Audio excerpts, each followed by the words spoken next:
I'm not sure that my stories are as animated as yours, but No. well, You're from New York, so I expect you to no, tune it up a little here. yeah.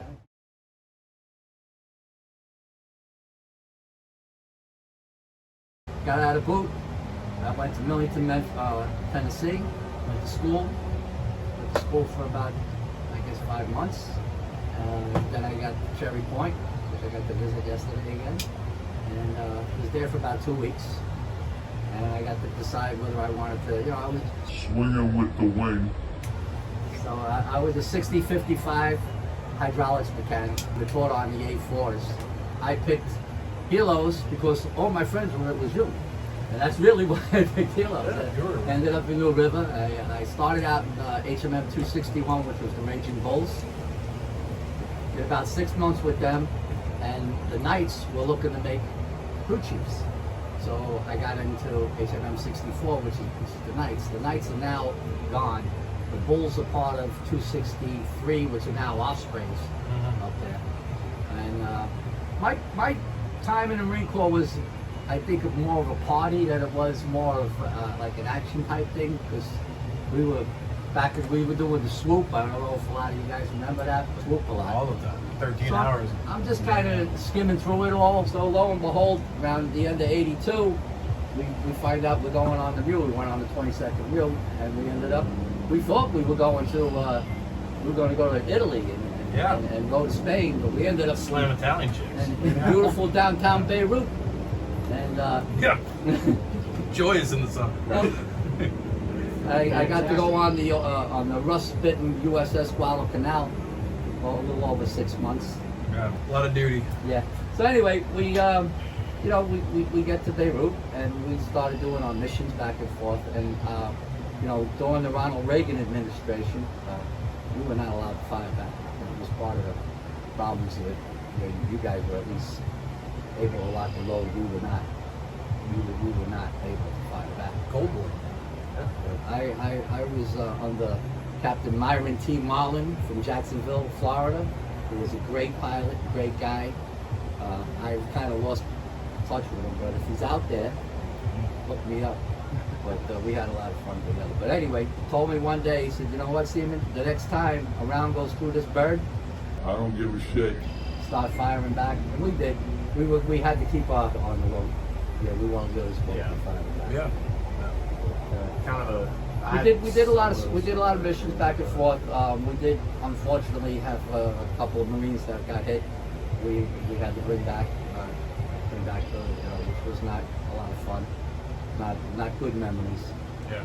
Well, it's funny at the time you don't think of it, and then Seeing a Marine get hit is not a good thing. Nah. It's not. It's something that I'm sure we all think about that. But the story, when you're telling them now, you laugh. Yeah. But at the time, it was nothing but fucking serious.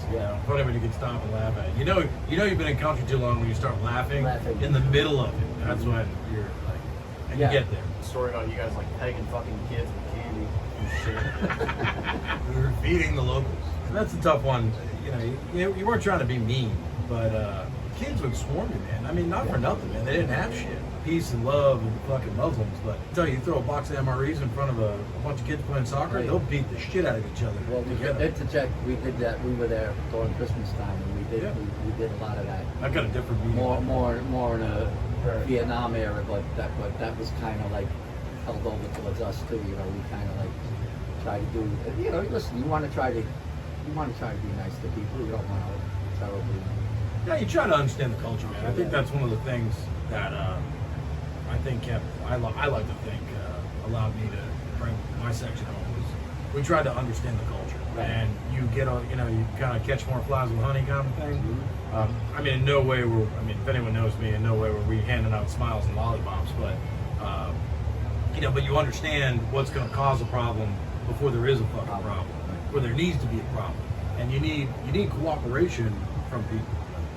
But the kids, so we started out trying to be nice about it, but they would just swarm, and then now you're compromised. The whole thing's fucked, right? So I'm like, hey, talk about stay in the fucking tracks, everything else, and of course, you always got that one fucking dude in the platoon that just like, but we gotta feed the kids, you know, we gotta look at these boys. Shut the fuck up, man. God damn, man. And you understand, like, Fallujah was the Wild West. Like, we came, I had this guy, Slick Willie, Staff's on Willis, and he came, every time we drive through the fucking gate of Fallujah, they're sitting there in the fucking sand, waiting for us to come through the main fucking gate, and they're fucking shooting us. The minute you come out, you haven't even made condition 1 yet, and like, Ping, ping, ping, ping. and you just come out shooting at motherfuckers, man. There's no there. You just spray and pray and go and get to you know, mobile, MSR mobile, or whatever. And then you're walking around. You're out there for 6-7 hours. It was nothing to, you know, to have contact, to tick, you know, 3-4 times in a patrol. That was nothing. And you know, you call in your fucking, you know, BDR, call it up, fucking roll on. You know, if you run into IED, if you're stupid, you call EOD and you wait for 2 fucking hours, or you just blow it the fuck up and move on, which you learn. And EOD techs, man, they get fucking stupid about some bombs, man. But you know, this guy wants to stop. He wants to be. It's like, dude, this is such a security nightmare. Like, we can't hold this. Like, we can't stop. We're here to patrol. We got 17 miles of road. So we just start. So he just keeps barking. Like, we gotta stop. You know. And I was in Shamrock. This is the. Shut the. Get off fucking that. Get off fucking that. You know, just the whole time. And so finally, we just said, "You want to see me feed some fucking kids?" And well, once I did that from the #1 vehicle, it was game fucking on, dude. And it was just like, We're in Tootsie Roll. like, Blow bomb. but they're just whipping this fucking kid. Ah, shit. And you're just looking back. And of course, you're looking back behind your ass. You're like, oh, fuck, man. You just know it. Now everyone's And, you know, and then, of course, you know, I got the doc on my track, the corpsman. He's like, they're throwing candy at the kids. They're throwing candy. I'm like, well, the kids getting the candy? Like, yeah. Least of my fucking issues right now. Yeah, I got a village up here. I got IEDs on the road. I can give a shit about the Jolly Rancher that pegged the 4-year-old Iraqi kid, man. I give much respect to you guys and everything that went on with you guys. And I just, we have a saying that we never forget. You know, we lost 241 Marines, and you know, I belong to a couple of different organizations. One that I'm very proud of is Beirut Veterans of America. I was not there at the bombing, but I did see aftermaths of it, and I was in Beirut during that, and I appreciate all of you out there listening.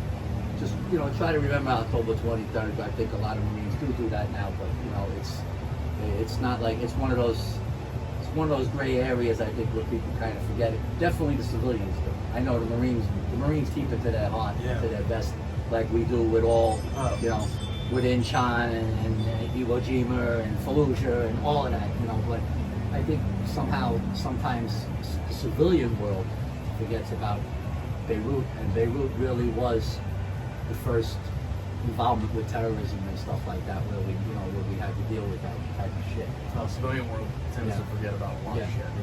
Well, you know, man, you know, sometimes you get angry about that shit, you know, and you know, you're just like, oh man, they don't fucking know. But truly, they don't know. Right. I mean, my own mother. I mean, I did 20 years in the Marine Corps. My mother, when she came down here, you know, as everyone knows, I've had a collection of wives. You know, I got my daughters down there, and I was a single dad thing, and I brought my mom down to help me while I was deploying. I was building up this whole new Master Gunner program thing, and I was busy. So my mom came down. Nice break for her. Spent some time with her granddaughters.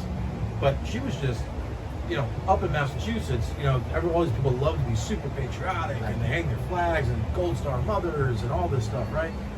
I mean, she was just blown away. She was like, what do you mean? I was like, you know, we got to go do a battalion effects or whatever, and I would tell her, you know, hey, look, just so you know, you usually have this much money in the account. Just know that it's going to be short because I'm going in the field, so I got to pay for my food. And she's like, what? Yeah. And she's like, what do you mean you have to pay for your food? I thought they give you everything. And you're like, no. Like, once you're out, you get comrades to supplement what you would be eating at the chow hall. And when you go to the field, they bill you for these MREs. Shit, I'm not going to eat any goddamn way. But, like, you know, I mean, you're going to get billed for whatever the DOS was decided to be. And you know, things like that. These people don't know. They don't even realize. know. They don't realize that They don't know what Lebanon was. They don't, half these people can't even find it on a fucking map. So you know, like you try and tell them about what happened back then in the early '80s. I mean, you're talking about people who don't know who Reagan was. Right? They don't get it. They don't know. So you almost can't be mad at them because they're so uninformed. But like I always tell everyone, that's the beauty of being an American. Like you have the luxury to sit in this country and enjoy everything we got here and never have to educate yourself or know a fucking thing about what I did, what you did, what he did, what we had to go through, the history, how we got here. And you can just live in complete fucking bliss in Walmart and have a nice fucking life. And that's the benefit. Because if you're a fucking Israeli, bro, you don't have an option. Options. Right. Right?